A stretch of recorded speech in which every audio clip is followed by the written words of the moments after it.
Changing your life is a change in the inner game. Ultimately, if you're going to have lasting change in anything, you're really talking about just raising your standards. I always tell people, if you want to know how to change your life, I give it to you in 3 words, boring as it sounds: raise your standards. Lasting change is different than a goal. You don't always get your goals, but you always get your standards. Everybody in life gets their musts. They don't get their shoulds. Most people have a list of shoulds, don't they? Don't you have a list of the shoulds, things you should do, you should follow through on? I should lose some weight, I should work out more, I should make more calls, I should respond more rapidly to my email, whatever, Whatever your should list is, people love to have their should list be met, but it's kind of like New Year's resolutions. If it does, it's really exciting, but if it doesn't, which is most of the time, it's a little disappointing, but you kind of know it's not going to happen. But when you decide something is a must for you, an absolute must, when you cut off any possible, you say, I'm going to find the way, or I'm going to make the way. Human beings, when they resolve things, when they make a real resolution inside themselves, which is they raise the standard and they make it a must, they find the way. Haven't you had some area of your life where you raise your standard and your life has never been the same? Maybe at one time in your life you smoked cigarettes, or you did something and you did it for years and you kept trying to change it and kept telling yourself I should. And then one day something happened. Something just clicked you over. Something took you over that kind of tipping point. And inside yourself you said no more. And it was a very, very different experience, wasn't it? Something inside of you shifted, and what was a should became a must, and you've never gone back. Because somewhere when we make this click, when we make something a must, we attach ourselves to it. It becomes part of our identity. Most people, if they really look at how they're living their life today, it's based on a set of standards, a set of beliefs that they made choices about 10, 20, 30 or more years ago.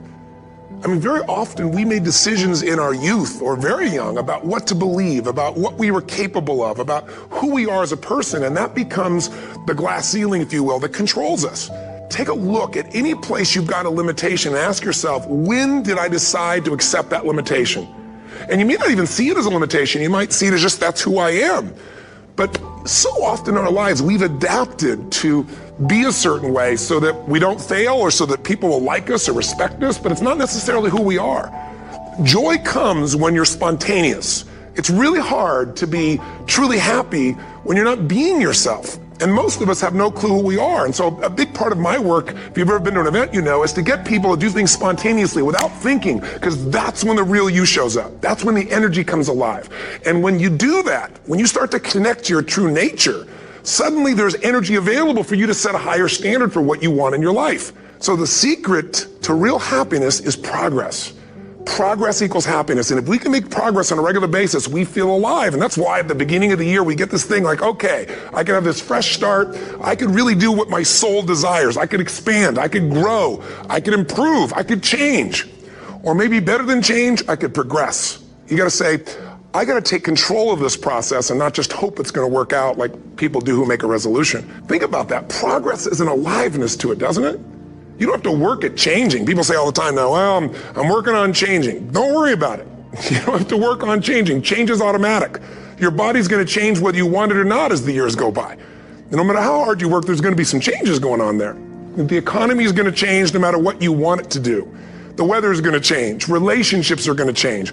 Everything in life is always changing. We don't have to work on change. Change is automatic, but progress is not. So if you want to make real progress, then you really got to look at your life in a different way. But one of the most important decisions you make in business is, ultimately, if I was going to sell this, if I chose to, I have to know what I sell this to so that I have long-term value, not just an income along the way. I have this critical mass hit. I get a multiple of my business. And most people don't have a clear exit strategy. They think I'll come up with that someday. You got to start with that end in mind. That's got to be part of your focus if you're going to be successful in your business. Whenever people fail to achieve their goals, 99.9% of the time, and you ask them why, they'll tell you it's because of a lack of resources. That's what all these things are. I didn't have the support, right? I didn't have the money. We didn't have the time. We didn't have this. We didn't have that. There's a resource that people believe is missing. And that resource belief structure then keeps people from ever being able to really lead. Because what leaders do is they find a way to maximize whatever resources they have, as little as they may be, and they don't believe in limited resources. Resources are interesting, but the ultimate resources are the feelings of emotion that make you resourceful. Success and failure are not giant events. They don't just show up. You don't just suddenly become successful or suddenly have this cataclysmic event that makes you fail. It may look that way, but failure comes from all the little things. It's failure to make the call. It's failure to check the books. It's failure to say, I'm sorry. It's failure to push yourself to do things physically that you don't want to do. And all those little failures day after day come together until one day some cataclysmic event happens and you blame that. That event happened because you missed all the little stuff. Do you agree with me? And success, by the way, is not some overnight event. It's all these little things. Success is having a vision. Success is making it compelling. Success is really seeing it and feeling it every day with strong enough reasons. Success is feeling the sense that I'm here to grow and I'm here to give something to the world more than just myself. All the little stuff. That's where success comes from. But when you decide what's most important to you, your brain goes after it. Clarity is power. You got to know the specific result you're after. What do you want? If you can't answer that question right now in your personal life, in your body, in your relationships, in your finances, in your spirituality, then you're not going to be as fulfilled as you want to be. If you don't know exactly what you want, or you let yourself get beyond that into something general, you're not going to achieve it. What are the rituals that have put me there? Because whatever results you're getting, even if you don't like the results, there's some rituals that are keeping you in that place. There's some rituals of what you eat or don't eat, how you move or don't move, how you sleep or don't sleep. There's some rituals in the lack of variety or spice or energy or focus in an area. Just write the truth of where you are. What do you want? What's your vision? And be really specific. I want to be my fighting weight. I want to be the strongest I've ever felt. I'm going to turn whatever it is, be specific. You don't just get a result without some kind of action, without some form of ritual. Ritual meaning actions you do consistently. What are the rituals that'll get you there? What would you need to do differently each morning if you're going to be that kind of energy, that kind of strength? How often would you work out? What days would you work out? What time? A ritual is something you do consistently, usually at a specific time, so it becomes automatic. Willpower doesn't last, but rituals can last a lifetime. I bet you have some rituals in your life right now you've been doing for years, even though some of them don't serve you. I'm just saying, wake yourself up. If you want a new year and a new life, you don't need to start on January 1st.